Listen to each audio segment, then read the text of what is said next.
So these are very specific and concrete responses that we're doing, and we're collaborating with other donor agencies and with international institutions to scale up this response. So it's not just the World Bank doing it, but that, you know, there's a consortium that can come together to support the African countries during this time of crisis.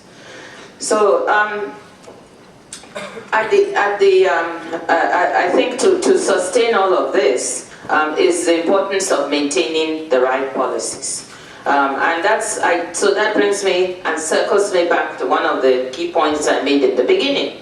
One of the reasons why African countries grew for the decade is because they pursued the right policies, and because they believed in the right policies, because it wasn't something that people were making them do. Many of them came to realize that we need to do this ourselves. Now we need to maintain the momentum on those policies. We need to be flexible to adapt. Having right policies is not just making a one-time adjustment and then you say, I've done it. It's the ability to adapt during a crisis, and to be able to see how you can use all the policy levers at your disposal to weather that crisis. This is something that we're urging the countries to do. Those who have room for fiscal stimulus and have their own resources, we're certainly urging them to do that. I was just in my own country, Nigeria, where I gave a major speech. Now, when, as I mentioned to you, we had saved considerable resources during the oil boom. When I was finance minister, we had $7 billion in reserves for a large country. We were losing reserves at a time when oil prices were going up, which meant that fiscal policy was extremely loose. By the time I left, 3 years later, we had 38 billion in reserves. And until a short while ago, we had gone up to 62 billion. Now we've been able to use 10 billion of that, some of it to defend the Naira, but others to invest in infrastructure. And I urge that this is the time to use these resources for fiscal stimulus, provided it goes where you're directing it and doesn't disappear in somebody's pockets. So I made it very, excuse me, I made that very clear because the headline said, Okonjo-Iweala advises use of, we call it excess crude, the excess crude account, but the use will only be good if it goes where it's targeted, but this is the right time, and several countries have the room to do that. And for others who do not have the room, they need the external assistance to be able to help them with the stimulus.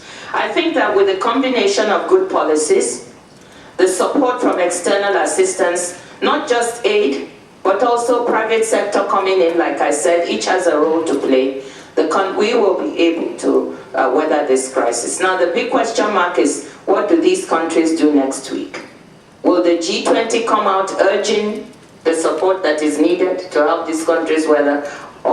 And will they also make the right choices and the right policies in fixing their own problems? Because if they don't do that, in terms of regulatory mechanisms, in terms of a paradigm shift in the way that the market is viewed, if they don't do all of that, we will also be the worse off of it. So the message going into the G20 meeting next week is, one, fix your own house and put it in order. And some of it is an art, not a science, because nobody has all the answers with this kind of crisis. But fix those things you know how to fix. Two, please do your own stimulus and the fixing of your financial system. But three, don't forget that the developing countries did not cause this crisis, and therefore there is ample room for you to look at what else you can do in order to help these countries weather the crisis. Let me leave it there.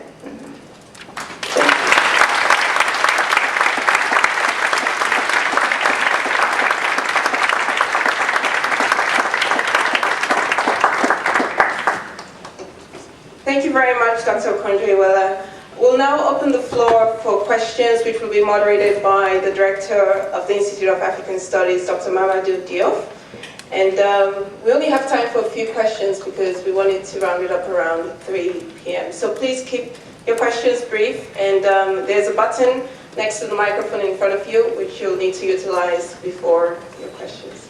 Dr. Diop?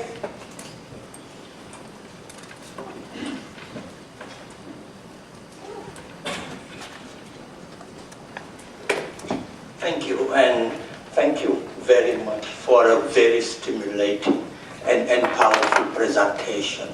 So we have some time for a few questions. Okay, thank you, Dr. Diouf. Can you give your name? Okay, my name is Chamberlain Peterside, and I work in the city financial sector. My question is very, very quick.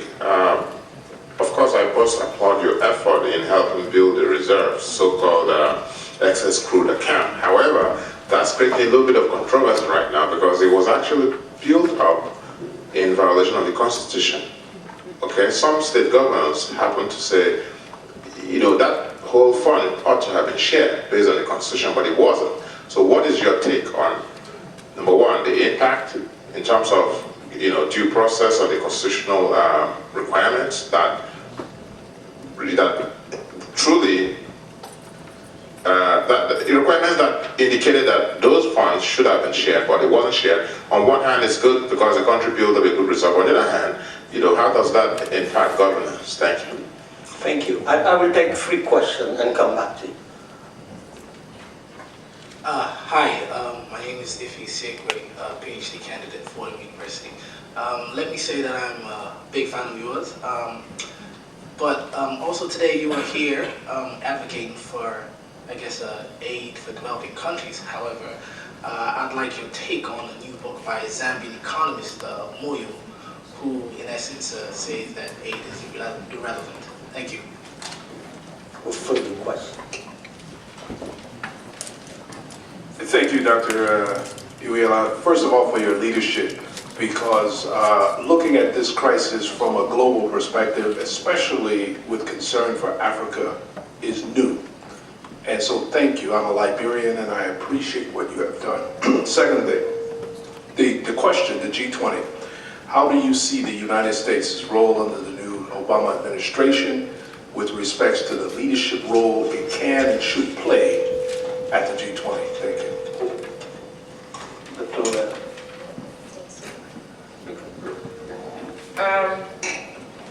Let me just, first on the issue of the excess crude account. I'm tempted to say the Constitution doesn't do the right thing, fix it. But that is too quick an answer. No, there are, I think one of the reasons people advocate, this is the Nigerian Constitution for those who don't know, has a section that says that all revenues that enter into the public coffers should be shared according to a formula between the federal government and the 36 states of the Federation. Actually, it's one of the most fiscally decentralized countries in the world, and it's a good thing, it's a good feature. However, the way it is written does not give, you may have 36 states and a federal government, but you have one economy. It does not give those managing that particular provision, the economy, a handle to do it, because anything that enters you can't save, you have to share. However, there's another section of the Constitution, section 16, that talks about the federal government has the right to manage the economy to the benefit of the country. Now, under that provision, if we are managing the economy to the benefit of the country, and it benefits us not to have one of the most volatile economies in the whole world, nobody can grow with the degree. If you look, there was a study of volatility in world economies, and Nigeria ranked amongst the highest. There is no way any country can develop with that degree of volatility in the management of revenues and expenditures.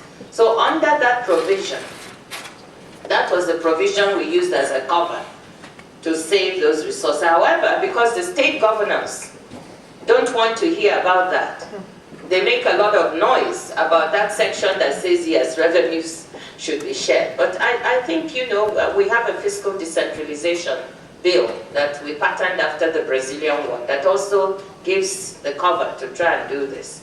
So, but above all, it's common sense. And I hope that we find a way to maintain the fiscal rule which we put in place at the time.